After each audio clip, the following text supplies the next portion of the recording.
that's just out of my hand and some things you can't control. But it pissed me off.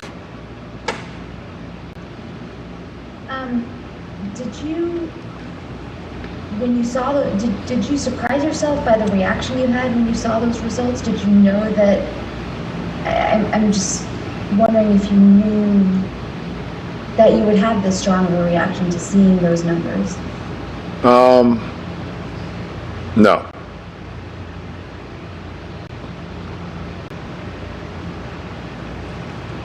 Alan? How good? LeBron, do you feel like the MVP criteria is something that rewards the most valuable player in the league? I don't know. I'm not gonna sit up here and talk about what the criteria should be or what it is.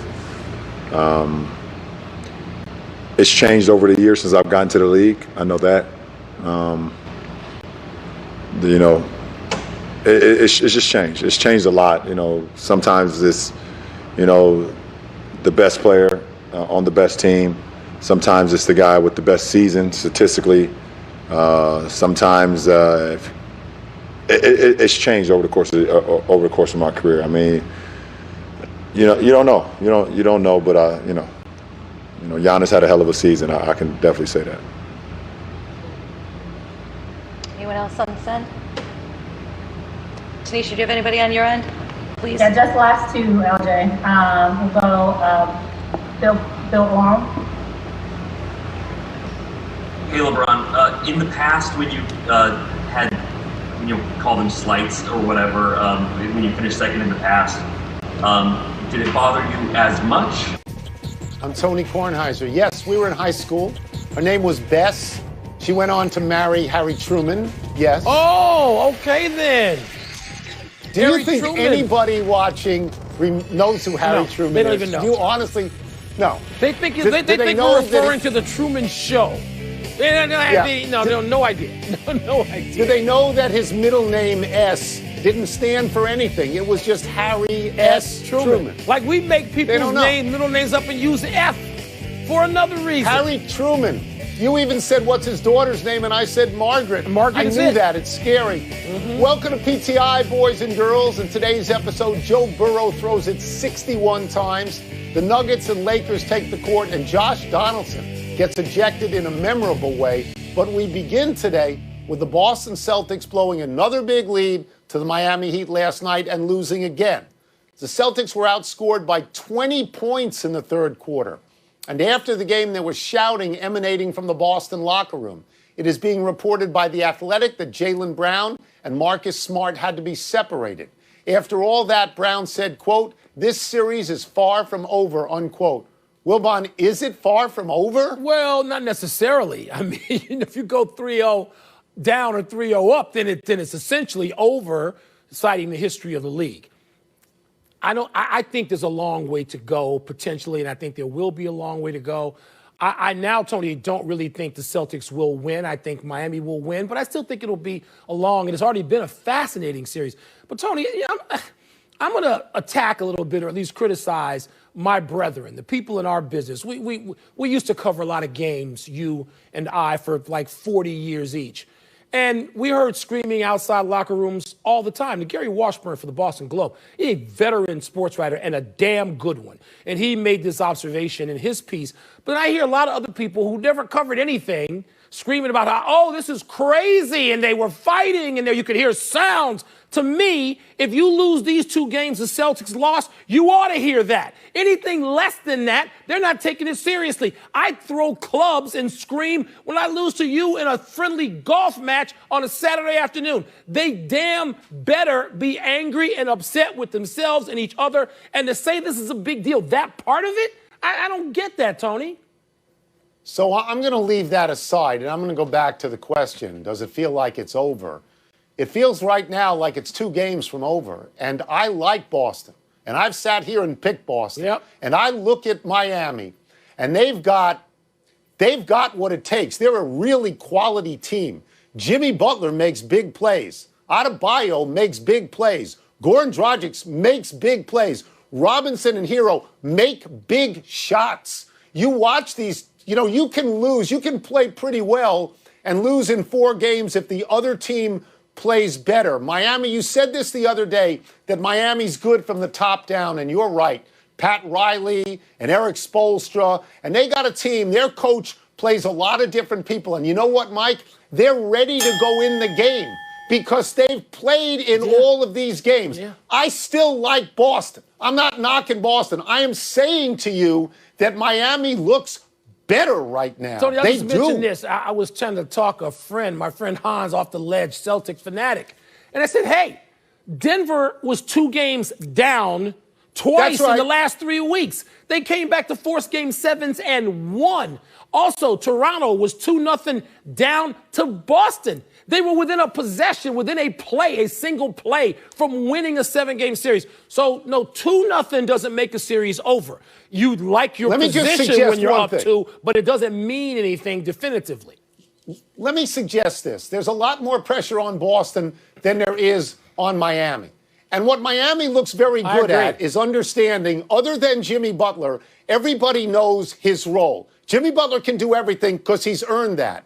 If Boston presses and tries to win 3 games in one night, they could be out of here. By the way, Jimmy Butler, real quickly, Jimmy Butler scored 14 points last night and, to me, was the best player on the floor. I mean, I know Goran Dragic, again, had the points necessary. But Jimmy Butler, Tony, the plays that need to be made, as you mentioned, he makes them all the time. It's great to watch him. He doesn't score 40 to do it or shoot step-back threes all night. The Western Conference Finals tip off tonight. The Lakers haven't played since eliminating the Rockets last Saturday, while the Nuggets are fresh off their Game 7 win over the Clippers on Tuesday. LeBron says his respect for the Nuggets is, quote, out of this world, close quote. Tone, do you respect the Nuggets enough to favor them in this series? No, I favor LeBron. I've sat here on this show a lot of times and said you don't go broke betting on LeBron. Okay, their season series was 3-1 L.A., and the 1 game Denver won. LeBron did not play in that game. I'm just going to say this to you, Mike. We can talk about the basketball part of it all you want. But I think that LeBron, in the year that Kobe Bryant died, I think LeBron has assumed the mantle of leadership of the Lakers, of the franchise, not just the team. He's put that on his shoulders. I think he's going to drive that team to win a championship. Mike, I really do. I think LeBron at this point in his career is concerned mainly with legacy. And if I think that, and it's occurred to me, it's occurred to him 20 times already. Yeah. So I do like the position the Lakers are in. There are basketball things we could talk about, starting actually with Anthony Davis, Tony, and what it is that his talent and size and his hunger to be in the finals and win, present, all of that. Sure, we can start with Anthony Davis. And I'm going to dovetail off what you said about LeBron. I mean, the one thing the Clippers didn't have, as it turns out, they got a leader in their coach, Doc Rivers. But in terms of players, I mean, guys who can galvanize a team, guys who can challenge a team, guys who can threaten teammates for being lesser when he doesn't want them to be lesser, in that category of guys like, Russell and Magic and Bird and Jordan and Kobe. When you start talking that group of guys, LeBron James is in that group. And LeBron James has been watching all of this so closely. And he's got things in his favor he can point to. Denver coming back twice is all you need. But these other series, LeBron can and will use it all. We've seen him do it time after time. I am not going to underestimate Denver anymore. I don't want to get into a prediction about this series. What I do predict, though, is LeBron James will have the Lakers playing as well as they can play from tip-off tonight. So I like Denver, and you have to like Denver. Denver was down 3-1 in 2 series, and they won, and that's never been done before. They've got the grit that Bruce Arians wishes Tom Brady had. And Jokic is wonderful, and Murray is wonderful. Anthony Davis is really good. There's a quote by the coach, Mike Malone, and he said, the biggest question is, are our guys satisfied? Because they've already made history. And you do wonder about that. It's a very interesting concept. Wilbon, you took your shots at Wingfoot yesterday. You said it was far too easy. It was. Well, it's harder today. Yep. Almost everyone who played in the morning was over par, although Dustin Johnson was even. The highlight of the morning was your boo, Bryson DeChambeau, eagling number 9, his last hole to take the clubhouse lead at -3. What would you like to talk about? I mean, we can first, let me say, yesterday it was easy and it was overhyped. Today, Wingfoot was what we're told is going to be. You know, they were what we thought they were, to paraphrase the great Dennis Green. So Wingfoot was what we were promised it was going to be today. And with the weather cooling down and drying out and the greens drying out and no moisture, it seems like they're going to have that challenge all weekend, Tony. Friday, Saturday, Sunday are going to be tougher than Thursday. I'm just fascinated to see who can keep us calm. I mean, Tiger had a situation on 18 again, in which it was like you and me on the weekend flubbing a shot. Tiger and it's and just Phil, like see you around. Phil. See you around. Wow. Your Amstel Light. Oh, enjoy that because you're out of the now. tournament. Come on. Here, look. Here's a couple of things. First of all, you slammed Wingfoot and you praised your own course, which I loved, Olympia Fields. I've loved that you praised your own course. But the people at Wingfoot wanted it to be harder. The USGA set the pins. All right, now they set them differently today. I talked to Steve Sands early this morning. He said it's windy already. It's going to be windy all day. The guys in the afternoon are going to have it tough. The three leaders, Reed and McIlroy and Thomas, in their first 9 holes were all in plus. They were all in plus at that point. So it's a much harder golf course than it has been. I think McIlroy may have been +5 on his first 9 or first 8 or something like that. This is the Wingfoot that everybody expected. I know that. Dustin Johnson at +3, he's still, I think, in it. I don't think anybody runs away with it. And I'm feeling pretty good about Thomas, Schauffele, and Webb Simpson, who I picked to win this thing. Webb Simpson. Webb Simpson's got one of these trophies. He's got one. Yeah. And Webb Simpson, Tony, had looked pretty good early in his round as well. Look, there's a lot of, again, calm. If you start talking about calm personalities and what it's going to take just to emotionally get through this weekend. Do you think DeChambeau, let's go to DeChambeau for a second, because I didn't think this was his kind of course. I thought he'd try to overpower it. He'd end up in the rough. It wouldn't work. But it looks like he knows what he's doing. Well, can you see him winning? I don't know about winning. Tony, he's so strong, he's so big and strong that he can get out of that rough. I mean, he's swinging what amounts to an 8 iron every time and out of the rough. He is so big and strong now that he seems to be able to overpower the rough. If he can do that all weekend, he's going to be in a pretty good position. Let's take a break. Coming up, Baker Mayfield played well last night. And how should Joe Burrow feel about throwing 61 times?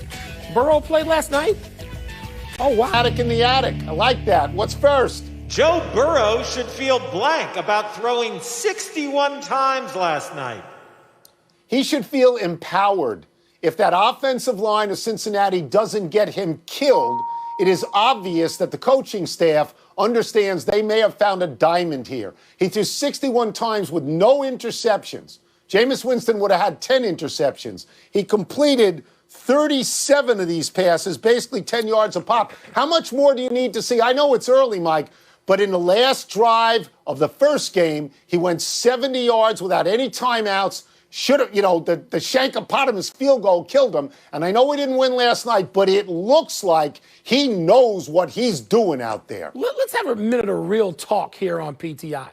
Did you actually watch any of that game last night? Because if you did, I'm going to call you something that you often call people, which is a dope. Did you watch this in live time? When you say any, what do you mean by any? A snap. No, like me and the Cubs no-hitter the other night. Did you catch anything?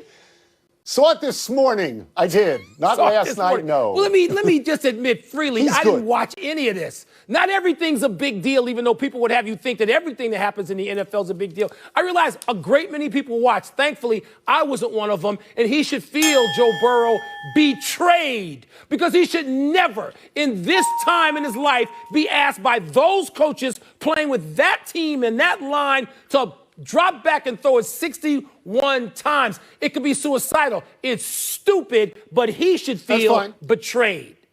Let me tell you who liked him. Troy Aikman liked him. Next. Last one, Josh Donaldson made a blank move to get ejected from yesterday's game. Pouty. He was mad at the umpire. He thought the umpire squeezed him on a couple of calls in 2 different at-bats. He had words with the umpire. So when he hit it out, he decided, I'm going to show up blue right now. He drags his foot, kicks dirt along the home plate. You know he's going to be kicked out. He knows he's going to be kicked out, and he gets kicked out. And you know what? They were then losing the game, and his number in the lineup came up, and he wasn't available. And the guy who replaced him, Mike, struck out. And they lost by one. So who wins in this? They lost by one run. Yeah. He should feel pouty. Donaldsonian, because this is what he does, Tone. He's both he's a dramatic power hitter for a guy who's not all that big. And he can hit it out. He's one of those guys to me, Tom. Yeah. When you think about going take your kid to see somebody who comes into your town, you want to see him. Donaldson's one of those guys. And yet he comes off as such a jerk. He's not pouty. He's sour. And he's a bad man. I'm sorry. Just because you might take somebody to pay to see him, doesn't mean he's like one of the great players of all time. And he behaves badly often. And so, Donaldsonian, this is what he does. Yeah. Part of what he wanted to get kicked out. He did get kicked out. His team lost. Ultimately hurt his team. Good. Hurt his team. Good. That's it. The word nerd, should I like that? Wins again. Let's take one last break, but still to come, the Yankees are suddenly mashing the ball. More Yankee talk, and a special day for Cam Newton ahead of his showdown with Russell Wilson and the Seahawks. I don't know about word nerd. Got a doctorate. I grant you it's honorary. Happy 52nd birthday, Tony Kukoc. Kukoc was one of the best European players to come to the NBA, and he had great success. He was on 3 NBA champions with Michael Jordan in Chicago and was 6th man of the year in 1996. Kukoc was undoubtedly a role model for Dirk Nowitzki, the greatest European player in history, and his game looks like a blueprint for Luka Doncic, who should surpass even Nowitzki. But as we learned in the Jordan documentary Last Dance, the road to Chicago wasn't always paved with good intentions. Jordan, and especially Scottie Pippen, resented that Jerry Krause coveted Kukoc. So in the 1992 Olympics, Jordan and Pippen set out to destroy Kukoc on the court. When Kukoc's Croatian team played the Dream Team in a group game, Jordan, and especially Pippen, hounded Kukoc into a 4-point game on 2 for 11 shooting and 7 turnovers. In the gold medal game against the U.S., Kukoc had 16 points and 9 assists. But the point was made. Tony, it was a bit of an initiation.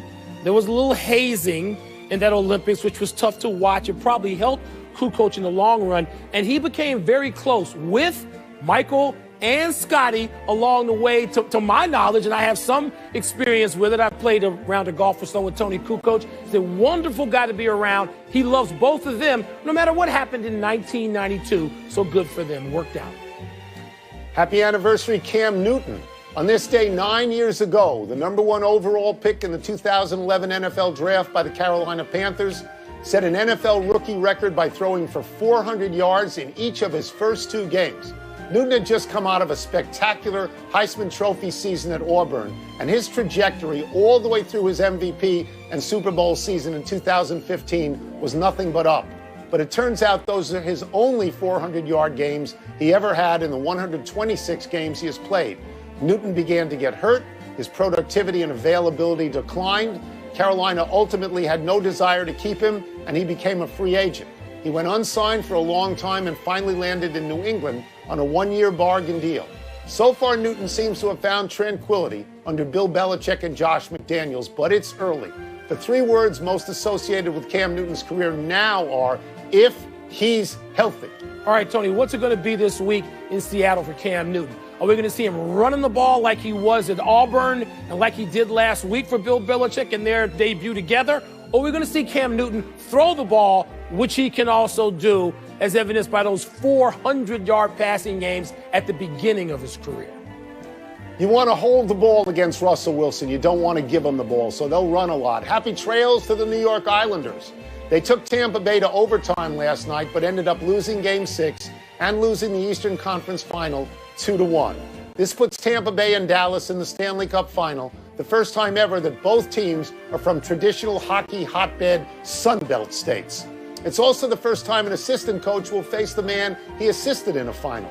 Dallas head coach Rick Bowness assisted John Cooper in Tampa for 5 years.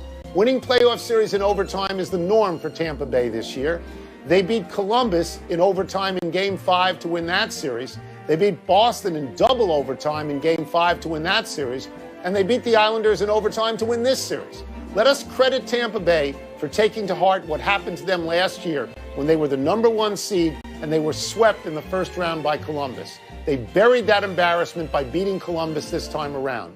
If you're looking for a reason to pick Tampa Bay over Dallas, note that in the last 4 NHL seasons, no team has won as many games as Tampa Bay. Tony, I'm going to give Tampa Bay a little institutional credit.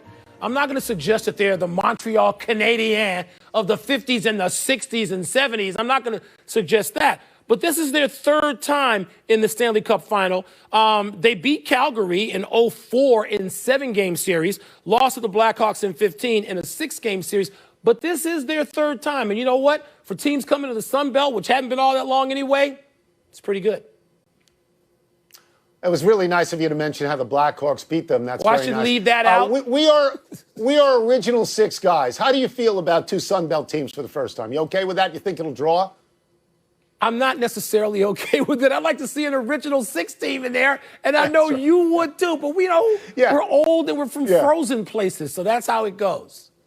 All right, let's go to the big finish. Let's Your boy Giannis was named the league MVP for the 2nd straight season.